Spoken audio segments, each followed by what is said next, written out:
Hello and welcome to World Talks here on TVP World. I'm your host, Marie Cato. On this edition of World Talks, we turn to Serbia as students and anti-government protesters marked 11 months since the tragic collapse of Novi Sad railway station canopy. This event took the lives of 16 people. But despite its domestic struggles, the EU extends its support. I'm joined by Professor Ivanka Popović, former rector at Belgrade University and pro-glass activist, to tell us more. Hello, and thank you very much for joining us. Hello, nice to be here.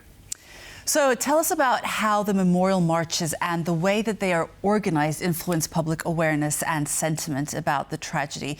I'd like you to tell us about the significance of the 16 minutes of silence, the laying of the 16 white roses, and remembering the exact time.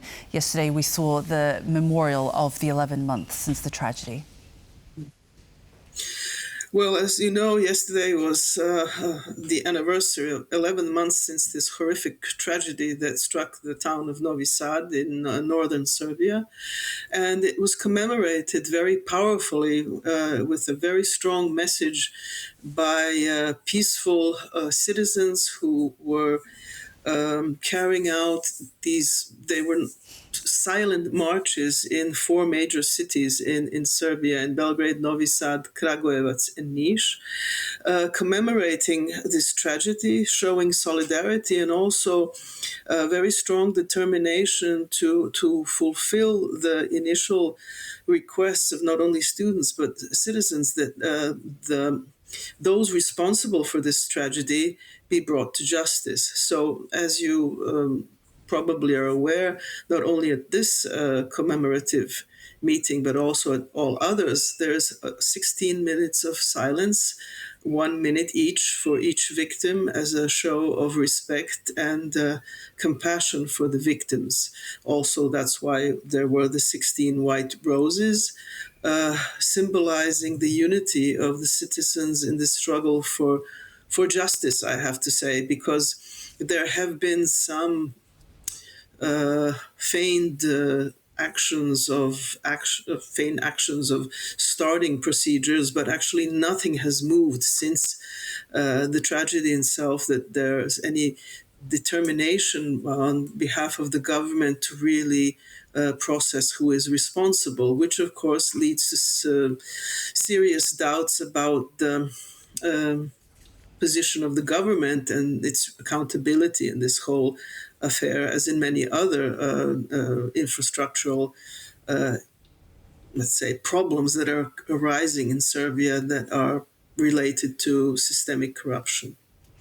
Next month, we'll see the one-year anniversary since this tragedy. And we saw later on the website masina.rs the following post. That is why we invite free-minded citizens who have been fighting with us for 11 months against corruption, for justice, society and freedom to come on November 1st to Novi Sad on the anniversary of the collapse of the canopy and join us in paying tribute to the victims of this crime. Do you know what we might be expecting on the 1st of November?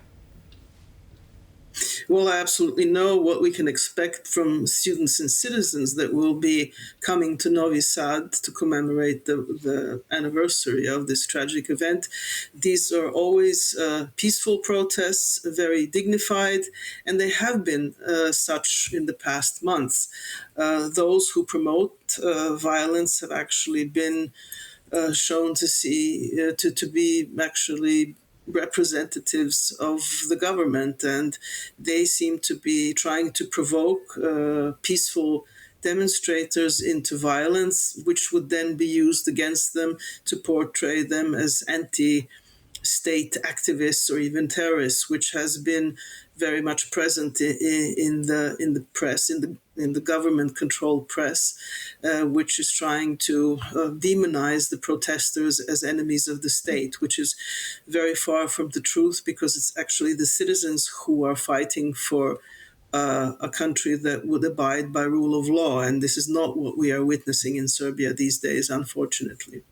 And what are President Vučić's intentions, long-term or otherwise? On the one hand, we hear that he's open to a televised debate. Then he allows police violence. What is he about? Well, I think it's very simple. There's no need to mystify it. Mr. Vucic's main intent is to stay in power, and he will do so by any means available to him. And if that means that this is to disqualify and, as I said, demonize anyone who is against him, he will do so. And these calls for dialogue, they are, I would say, very unfair, because they imply that he's willing to be open and to compromise and actually to respond to a national crisis that we are witnessing. But actually, this is not the case. Our previous experiences with negotiations with Mr. Vucic is that he has more or less just moved on with his own agenda without taking into account any other opinion.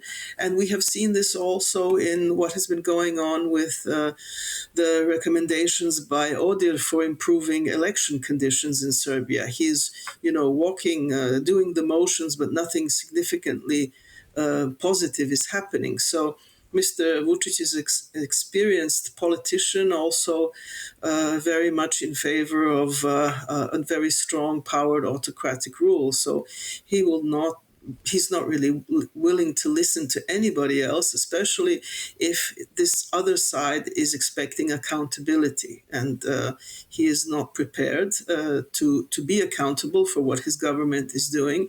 He's anyway stepping outside of his jurisdiction, because actually it's the prime minister of the country that has the executive power, not the president of the republic. So we see massive abuse of power, and the constitution in Serbia in past years. And I think these protests are really intended to make a peaceful transition into a more democratic Serbia. But this is not possible with Mr. Vucic staying in power.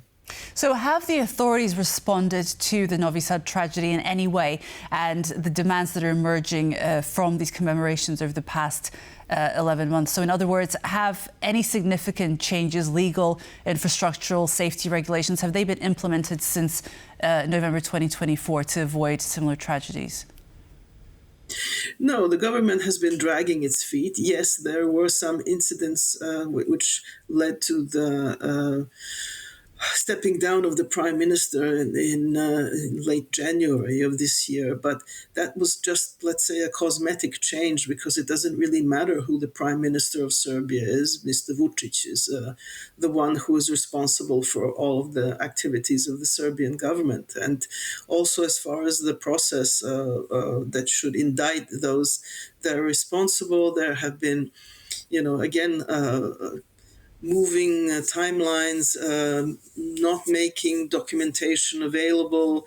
Some of those who are persons of interest are not available. So I can say that there is a very clear show of unwillingness by the government to move this process forward. And I think people find this very frustrating, and also something that causes great concern, that anything that could potentially lead to the responsibility of people who are close to government in these mass corruption events that we have had, and the scandals actually, that this could in any other country lead to a change of government. But as I said, Mr. Vucic's main purpose is to stay in power, and he will do everything to maintain that. And as you can see in the pictures, he will not refrain from violence if necessary. Just as we wrap up, I wonder if you'd agree that it's quite striking that these protests involve many young people, members of Gen Z, if you like. Would you say that this is reflective of a growing political awareness and political identity in Serbia?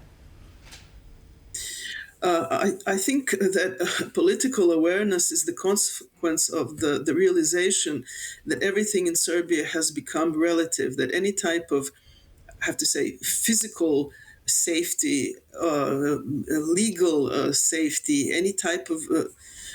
the citizens in Serbia are literally threatened by the abuse of government that we are witnessing. So no one individual or their family may be considered safe. And the students found, I think this was the basic trigger that moved young people out of their inertia, because it's now literally a battle of life and death for a decent future, if you will. Because if we do not stop this abuse of power by Mr. Vučić and his party, no structure, no legal process, no action by police or any other security forces can be deemed proper, but only as a way of maintaining power and earning money by illegal means. So I think what we see is something that is a dramatic awakening of a population that was very willing